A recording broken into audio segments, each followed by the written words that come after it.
Assalamualaikum warahmatullahi wabarakatuh.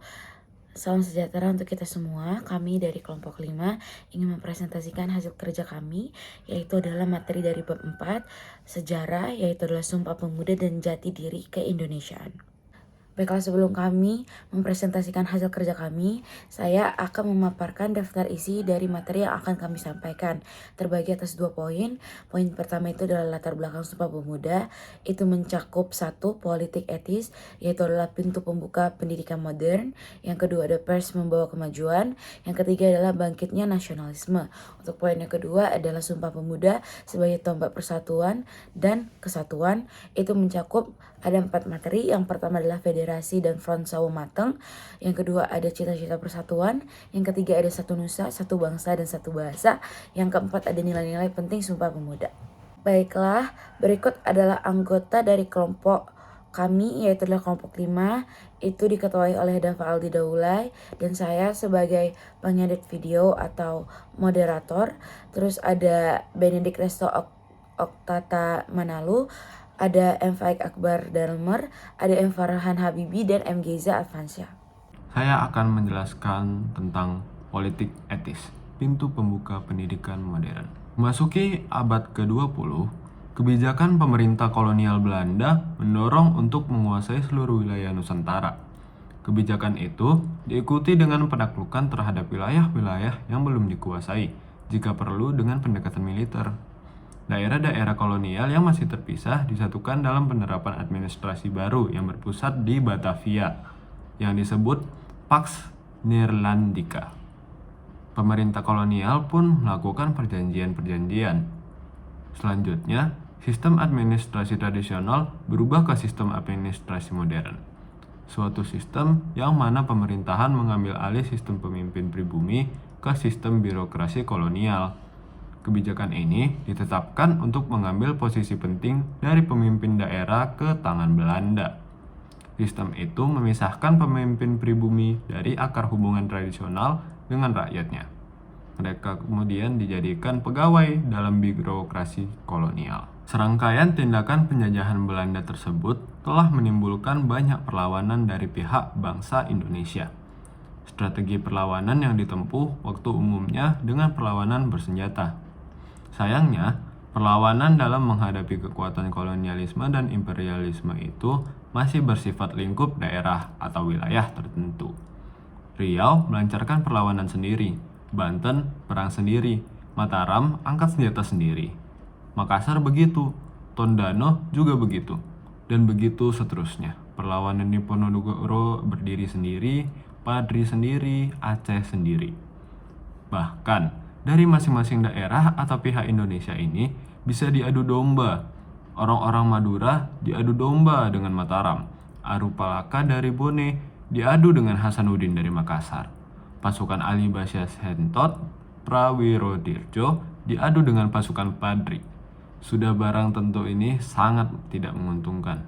Tentu ini sangat tidak menguntungkan dan sangat melemahkan para pejuang Indonesia. Pengalaman ini menunjukkan pentingnya cara-cara yang lebih terorganisasi dan didasarkan pada persatuan dan kesatuan. Sementara itu, pemerintah kolonial menerapkan kebijakan ekonomi yang berbasis pada sistem kapitalisme barat melalui komersialisasi, sistem moneter, dan komoditas barang.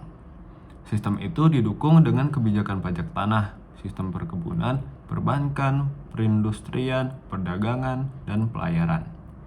Tampak dari itu semua, kehidupan rakyat Hindia Belanda mengalami penurunan kesejahteraan. Kebijakan itu mendapat kritik dari politikus dan intelektual di Hindia Belanda, yaitu Van Deventer. Ia membuat tulisan yang berjudul In Erfgoed atau Utang Kehormatan, yang dimuat di majalah The Kids pada tahun 1899.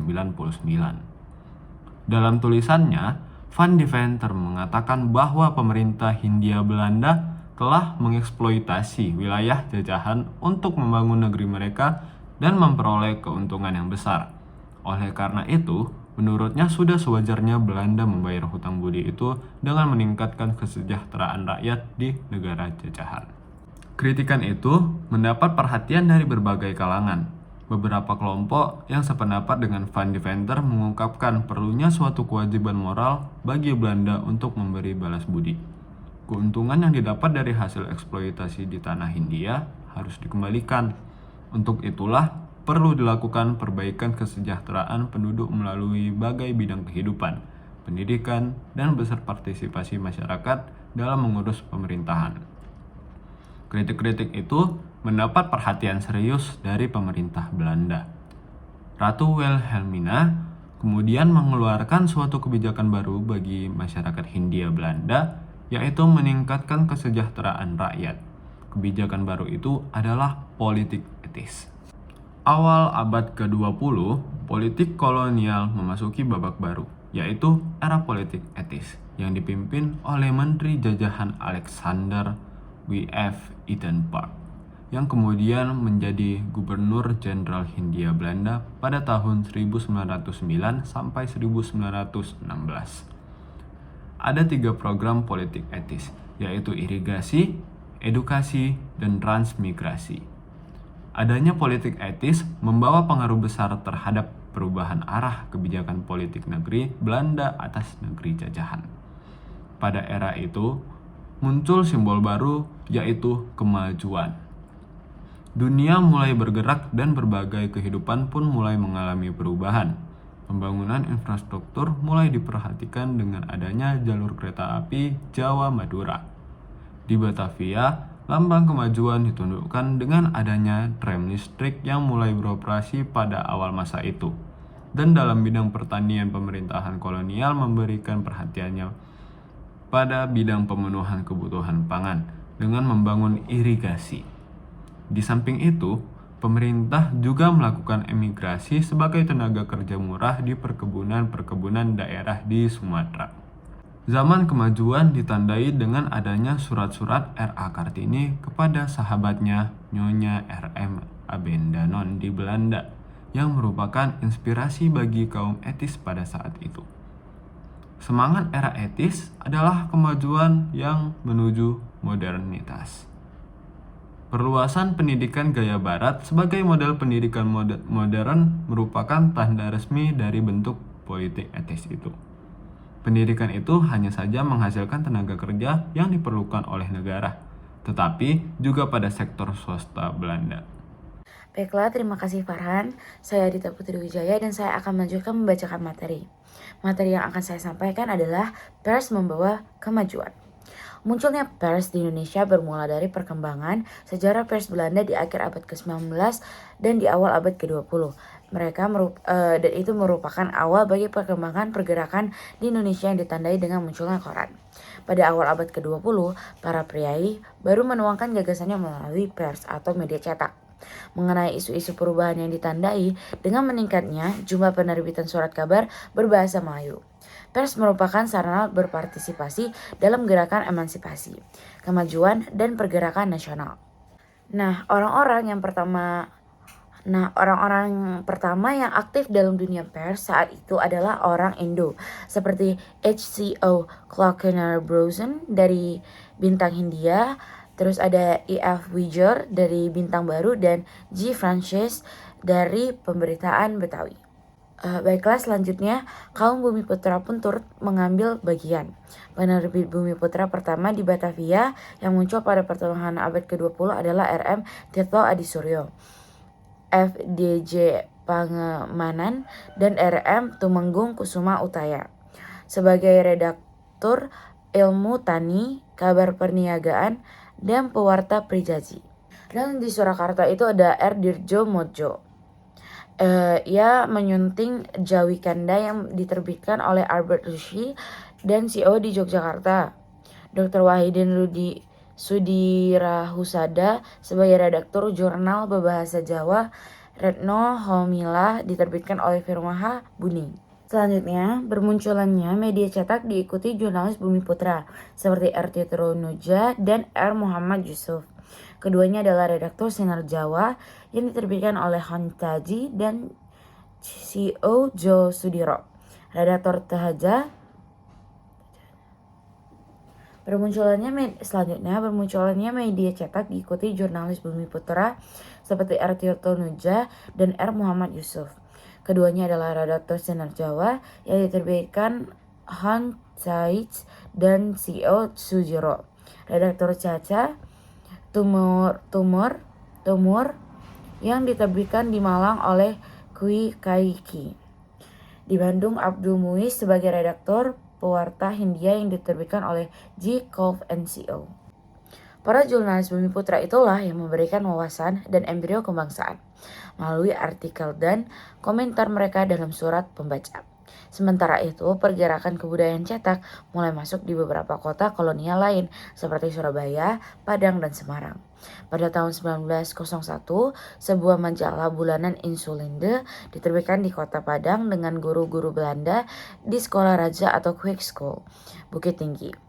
Terutama Van Ophusen, ketua redaksi majalah itu adalah Ja Endar Muda. Majalah itu yang pertama memperkenalkan slogan kemajuan dan zaman maju. Selanjutnya ada pun tokoh muda Dr. Abdul Rifai yang baru datang dari Belanda menganjurkan pada tokoh muda di Hindia untuk membentuk sebuah organisasi. Dalam tulisan-tulisannya, dalam Bintang Hindia, ia selalu memuat tentang kemajuan dan dunia maju. Wahidun Sodiro Hasodo, bisa dilihat fotonya di slide, tertarik dengan tulisan Rifai. Saat itu ia sebagai editor majalah berbahasa Jawa. Retno Dumilah, dapat dilihat fotonya di slide. Dalam tulisan itu disarankan agar kaum lanjut usia dan kaum muda membentuk organisasi pendidikan yang bertujuan untuk memajukan masyarakat.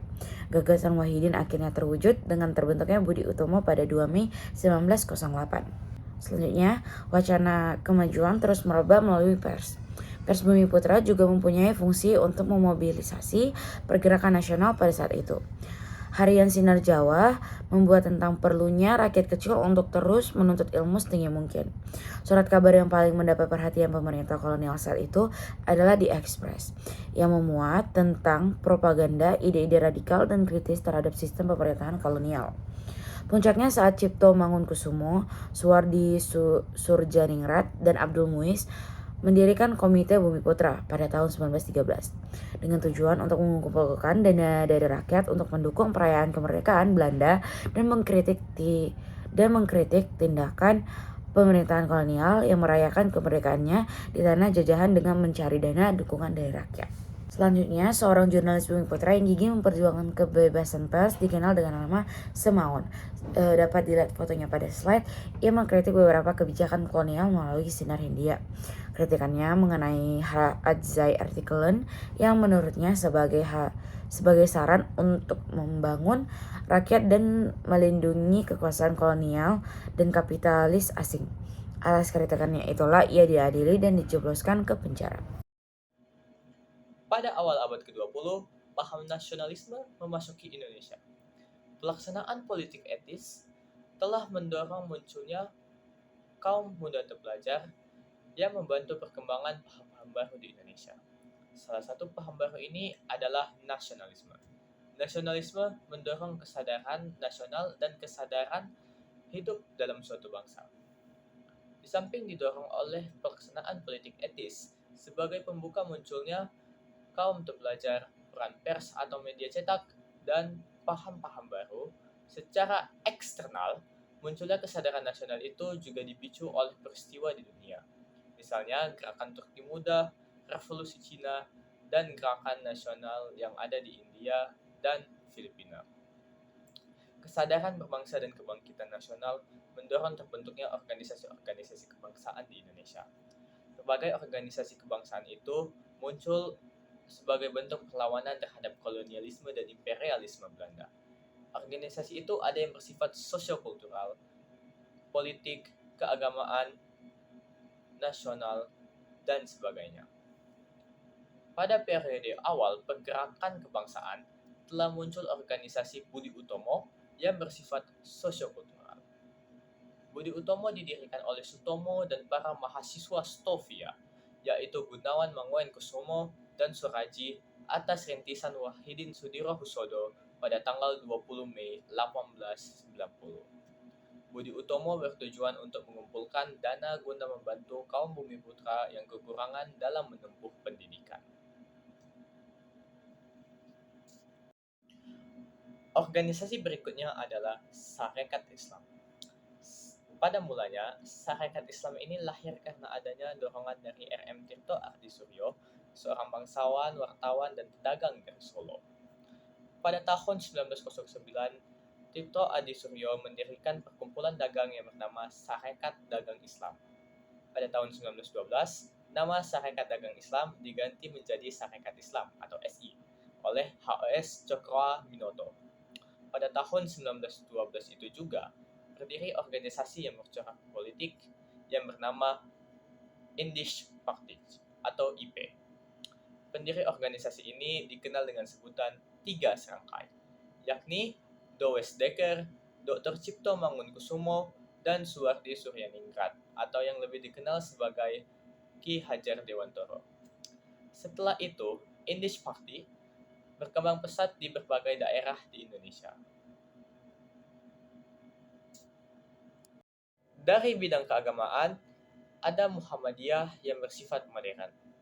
Organisasi ini didirikan oleh Ahmad Dahlan pada 18 November 1912 di Yogyakarta. Organisasi ini bercirikan organisasi sosial, pendidikan, dan keagamaan. Tujuannya antara lain untuk memurnikan ajaran Islam sesuai dengan ajaran Al-Quran dan Al-Hadis. Tindakannya adalah amar ma'ruf nahi mungkar atau mengajak hal yang baik dan mencegah hal yang buruk. Kemudian muncul organisasi Nahdlatul Ulama atau NU.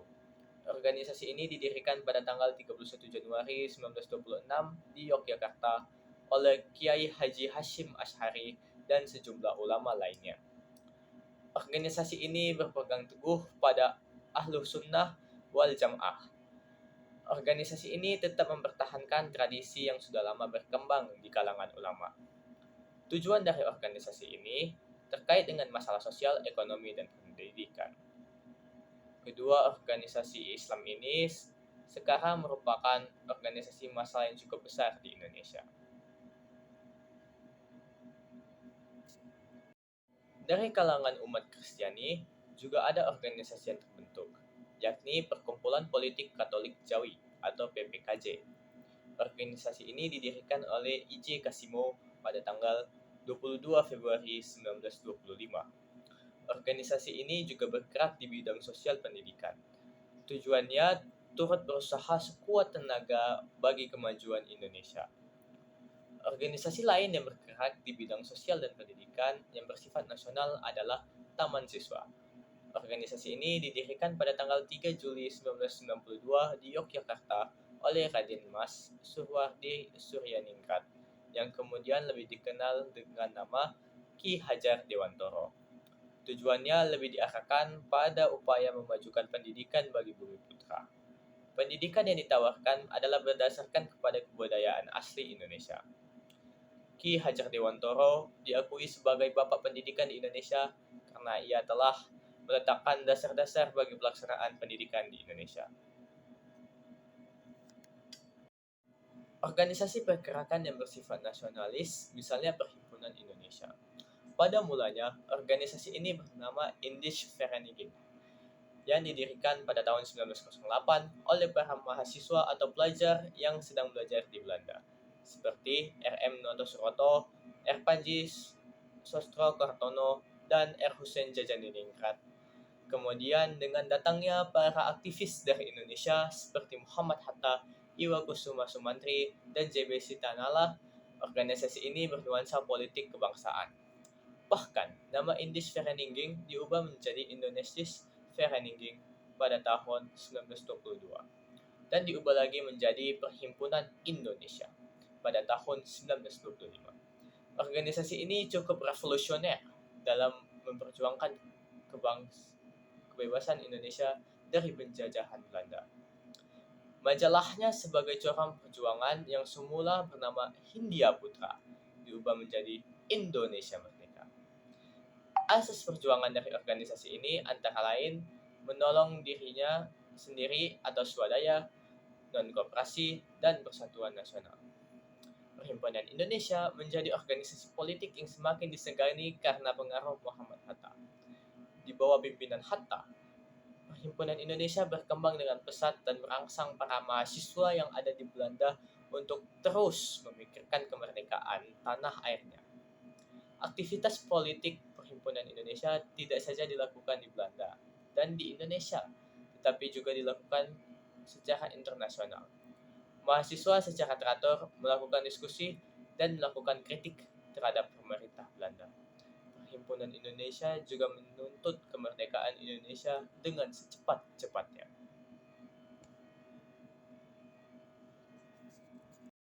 Terilhami dengan perkembangan dan perjuangan Perhimpunan Indonesia di Belanda, beberapa tokoh pemuda seperti Soekarno, Gatot Makoprojo, dan lain-lain pada 4 Juli 1927 berkumpul untuk mendiskusikan pembentukan organisasi semacam Perhimpunan Indonesia.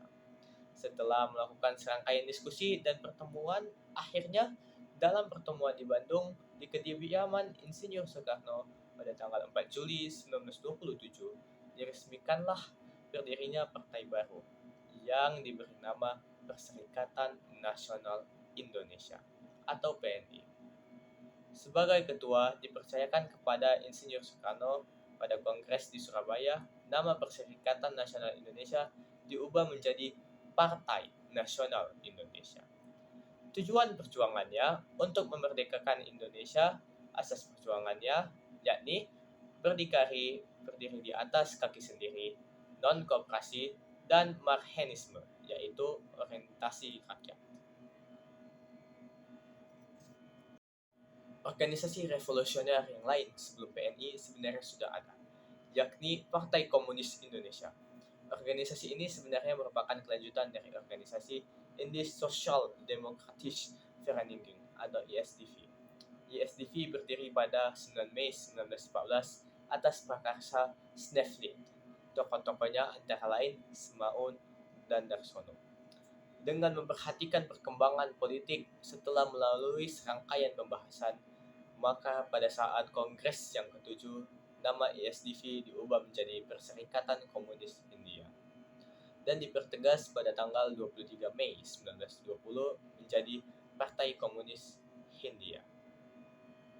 Kemudian pada bulan Desember 1920 diubah dengan wajah keindonesiaan, yakni menjadi Partai Komunis Indonesia atau PKI. Sebagai ketua PKI yang pertama adalah Semaun. Pada tahun 1921 diterapkan disiplin partai, yakni setiap anggota yang rangkap anggota PKI dan SI harus memilih salah satu. PKI berkembang menjadi partai radikal dan sekuler. PKI juga menjadi partai rakyat yang cepat berkembang di Indonesia.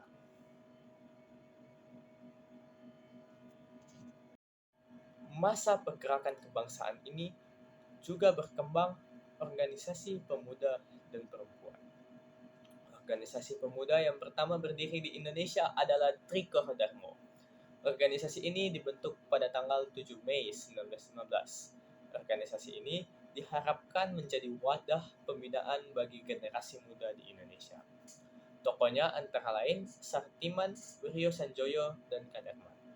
Nama Trikor Darmo ini bermakna 3 tujuan, yakni sakti, budi, dan bakti.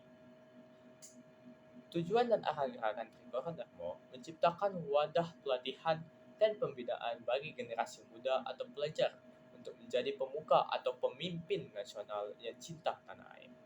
Anggota Trikor Darmo umumnya terdiri atas para pelajar Stovia yang berasal dari Jawa Tengah dan Jawa Timur. Di lingkungan pemuda ini juga berkembang gerakan kepanduan yang umumnya dimiliki oleh organisasi induknya.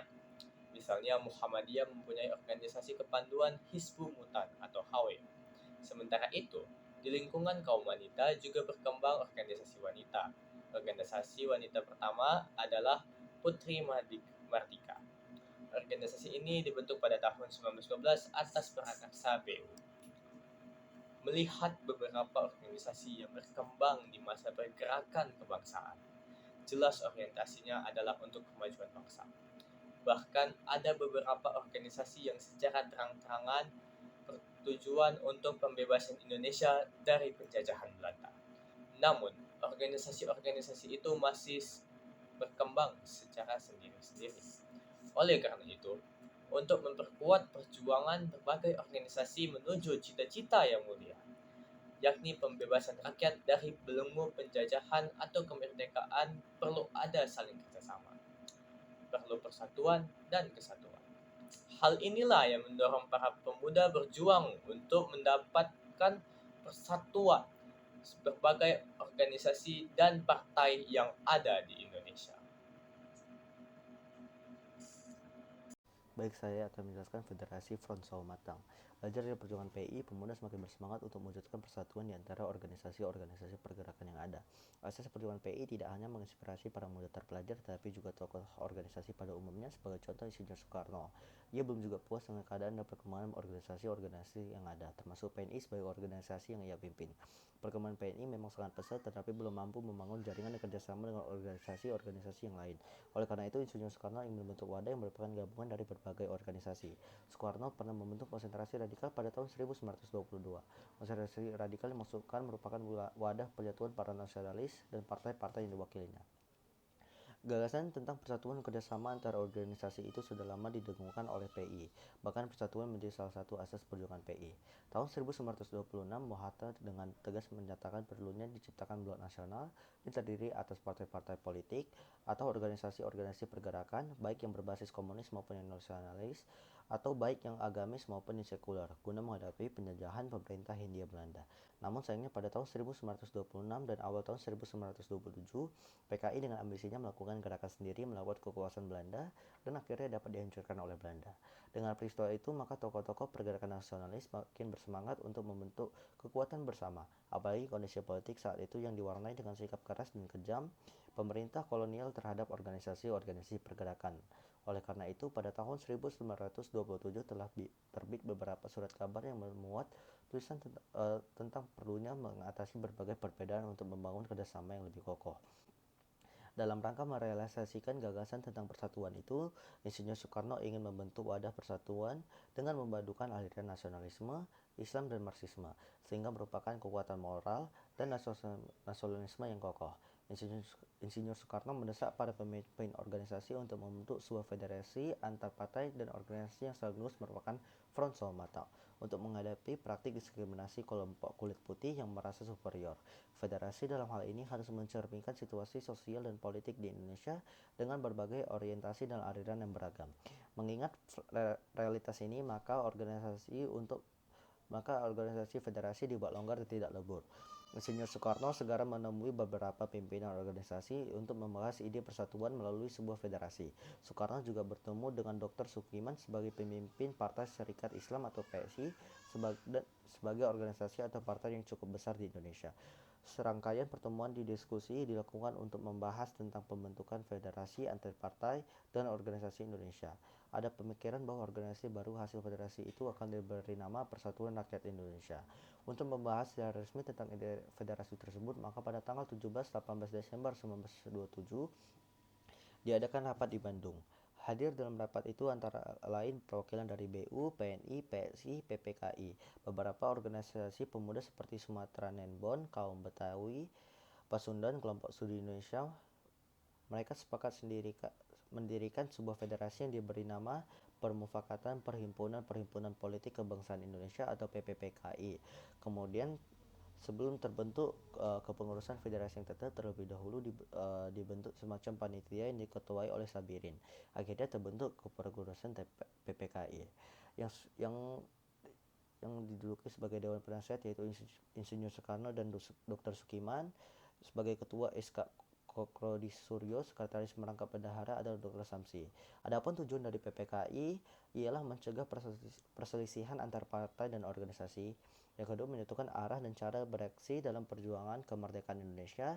Yang ketiga adalah mengembangkan persatuan kebangsaan Indonesia dengan berbagai lambangnya seperti Sang Merah Putih, Lambang Indonesia Raya, dan bahasa Indonesia.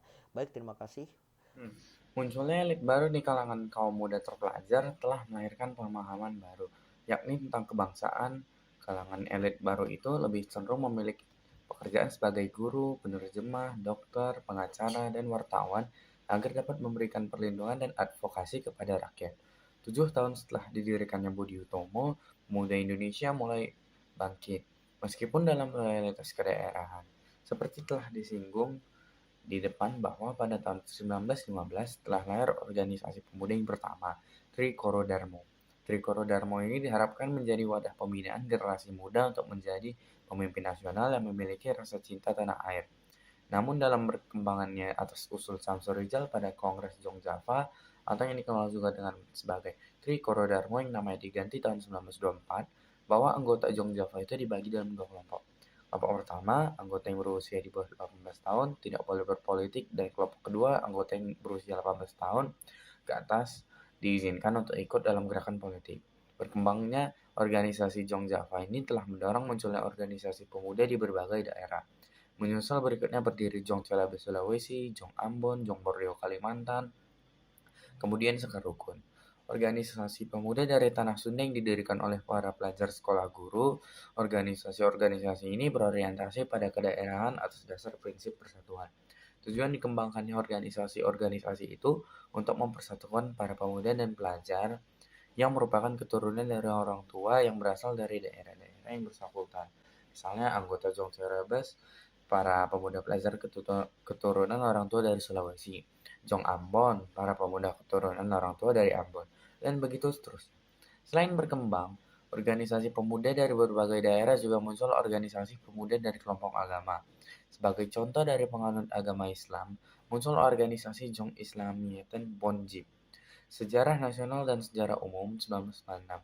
Gagasan-gagasan persatuan dibicarakan dan juga dipaparkan oleh para tokoh dalam kongres itu.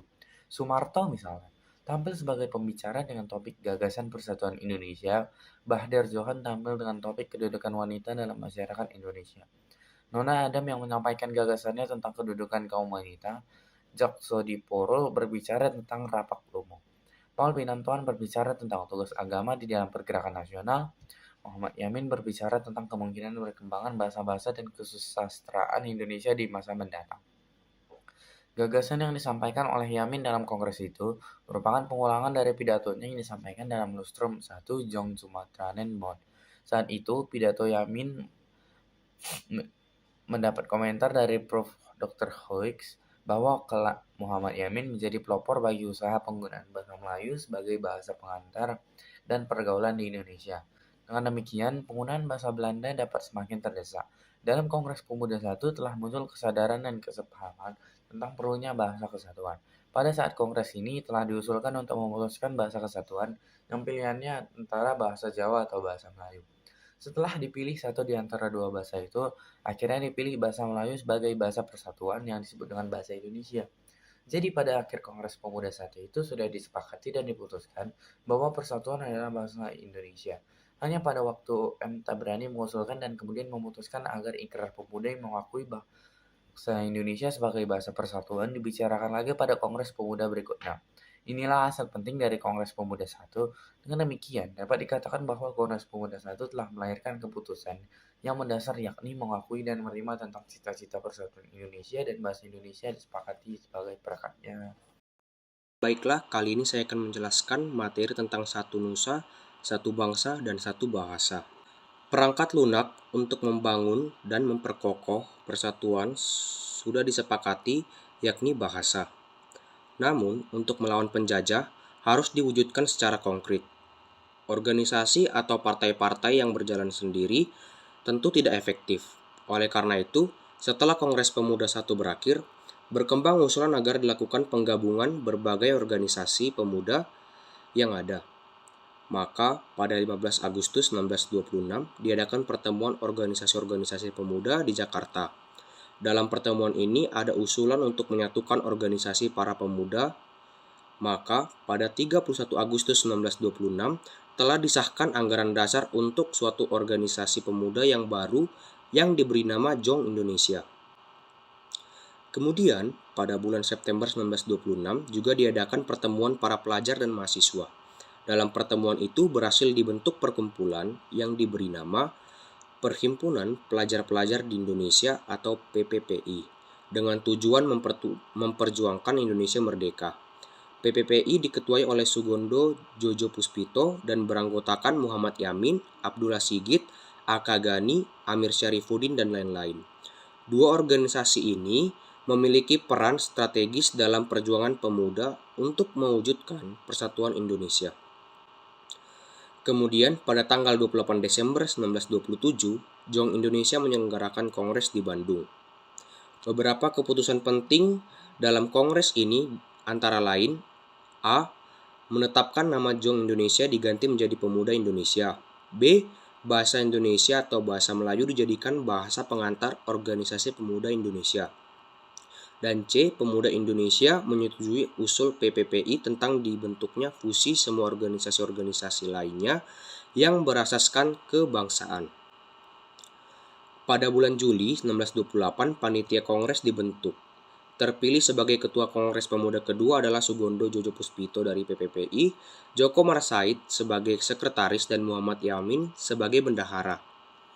Kongres Pemuda kedua dilaksanakan pada 27 hingga 28 Oktober 1928. Dalam kongres ini dihadiri perwakilan dari Volksraad dan juga dari pemerintah Hindia Belanda yang diperkirakan berjumlah 750 orang. Kemudian kongres tersebut dilaksanakan dalam 3 tahapan sidang. Rapat pertama dilaksanakan pada 27 Oktober 1928 yang bertempat di Gedung Katolik Jonglingen Bonn, Waterloopen. Dalam rapat ini, Muhammad Yamin memberikan ceramah tentang persatuan dan kebangsaan Indonesia. Rapat kedua dilaksanakan pada hari Minggu 28 Oktober 1928 pukul 8 hingga 12 WIB bertempat di Java Bioskop Koningsplein. Rapat ini membahas hal-hal terkait pendidikan. Rapat ketiga dilaksanakan hari Minggu 28 Oktober 1928 pukul 17.30 hingga 20 WIB bertempat di Gedung Indonesische Club Gebouw, Jalan Keramat Raya 106. Pada rapat ketiga juga diisi dengan ceramah-ceramah. Kemudian rapat diistirahatkan dan pada istirahat ini tampillah W.R. Supratman untuk memainkan lagu yang berjudul Indonesia Raya. Namun dimainkan secara instrumental dengan biola untuk mensiasati agar tidak dilarang oleh orang Belanda yang hadir. Setelah istirahat, kemudian rapat dilanjutkan. Pada puncak Kongres Pemuda kedua, diikrarkan Sumpah Pemuda yang kita kenal dengan Sumpah Pemuda. Setelah Kongres Pemuda kedua, perkumpulan-perkumpulan pemuda segera menyiapkan untuk melakukan proses fusi.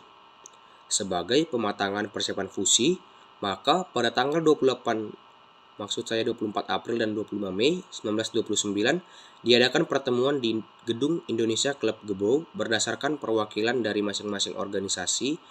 Disusunlah struktur Komisi Besar Indonesia Muda sebagai berikut.